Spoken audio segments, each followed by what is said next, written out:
Jabodetabek makin sesak dengan 35,1 juta penduduk dari BPS 2024 dan 7,31 juta komuter tiap hari.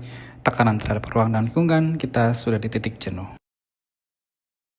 Ruang terbuka hijau pincang. Pertama, RTH kita kritis. Jakarta baru punya 5,2% area hijau, dan Dinas Pertamanan jauh dari target ideal yang 30%. Efeknya, polusi makin jadi dan suhu kota makin gerah. Ledakan kendaraan bermotor. Kedua, populasi motor pecah rekor. Ada 9,16 juta unit kendaraan ada di jalanan. Disinsentif timbul karena transportasi publik di penyangga belum terkoneksi sempurna. Transisi energi macet. Ketiga, transisi EV jalan di tempat. Penetrasi mobil listrik baru mentok di 10% dari Gaikindo gara-gara SPKLU yang masih jarang di wilayah penyangga. Selanjutnya ialah identifikasi masalah. Secara umum terbagi menjadi 3. Yang pertama, kegagalan integrasi transportasi di wilayah penyangga atau Jabodetabek, di mana kesenjangan cakupan layanan dan ketimpangan APBD menjadi turunan masalah yang paling utama dalam hal ini. Kemudian yang kedua ialah efektivitas rendah dari kebijakan disinsentif kendaraan pribadi. Contohnya saja pada kebijakan ganjil genap dan tilang emisi yang kurang efektif pada saat ini.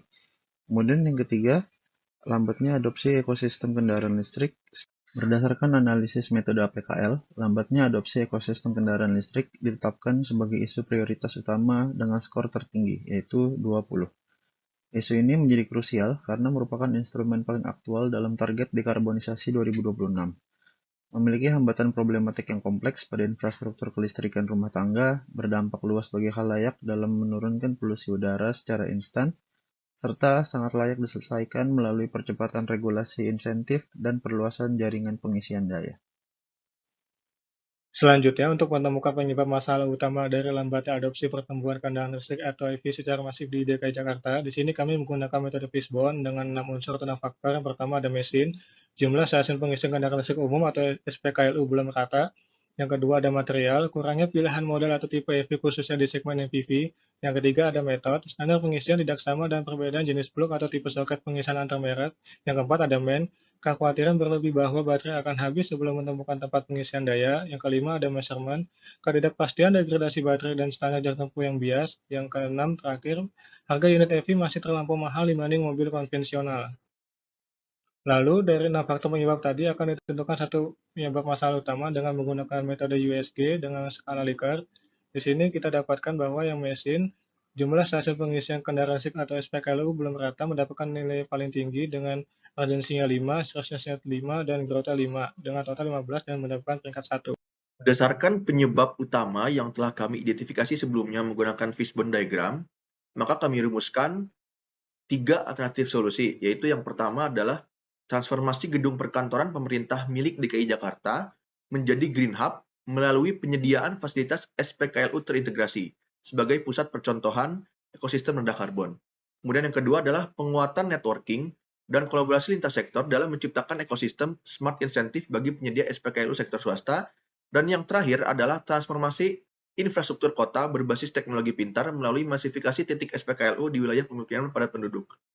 Nah, kemudian dari ketiga alternatif solusi yang kami temukan, kami menentukan solusi utama menggunakan metode McNamara dengan memperhatikan efektivitas, efisiensi, dan kemudahan. Sehingga didapatkan solusi yang dipilih adalah transformasi gedung perkantoran pemerintah milik DKI Jakarta menjadi Green Hub melalui penyediaan fasilitas SPKLU terintegrasi sebagai pusat percontohan ekosistem rendah karbon yang memiliki skor tertinggi dengan skor 15. Dari solusi yang sudah ditentukan menggunakan metode McNamara, yaitu transformasi gedung perkantoran pemerintah milik DKI Jakarta menjadi Green Hub melalui penyediaan fasilitas SPKLU terintegrasi sebagai pusat percontohan ekosistem rendah karbon. Maka keberkaitannya dengan Smart ASN adalah sebagai berikut. Menggunakan kerangka literasi digital 5W dan 5W plus 1H. Digital skill, mengapa butuh kecakapan digital? Yaitu agar infrastruktur mesin pengisian daya baterai e-charging yang terpasang dapat dioperasikan secara optimal melalui aplikasi pemantauan energi, sehingga tujuan efisiensi tercapai. Digital kultur, apa yang diubah? Budaya kerja yang dulunya menggunakan kendaraan berbakar fosil, kini beralih ke kendaraan listrik yang dikelola lewat sistem digital. Digital etik, siapa yang harus menjunjung tinggi etika? Yaitu adalah seluruh pengguna. ASN harus memastikan tidak ada orang dalam yang menyerobot antrean pengisian daya, karena semua diatur secara transparan melalui sistem. Digital safety. Kapan keamanan digital diperlukan? Setiap saat. Ketika terjadi transaksi, data, atau pembayaran digital, agar tidak terjadi kebocoran data pengguna atau peretasan sistem kelistrikan gedung. Bagaimana menjamin keberhasilannya?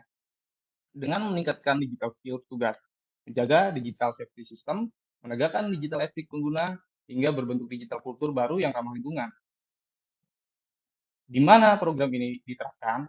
Implementasi ini diterapkan dimulai dari Jakarta sebagai provinsi percontohan, role model, membuktikan bahwa integrasi teknologi dan energi bersih adalah pilar utama dalam mentransformasi Jakarta menjadi kota global yang berbudaya berbasis smart city.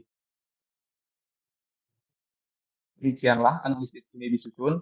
Harapannya, melalui gagasan Green Hub yang didukung oleh literasi digital yang kuat, ASN dapat menjadi motor penggerak transisi energi nasional. Inisiatif ini adalah langkah konkret dalam menunjukkan dedikasi ASN sebagai pelayan publik yang inovatif dan bertanggung jawab terhadap kelestarian masa depan Indonesia. Terima kasih. Assalamualaikum warahmatullahi wabarakatuh.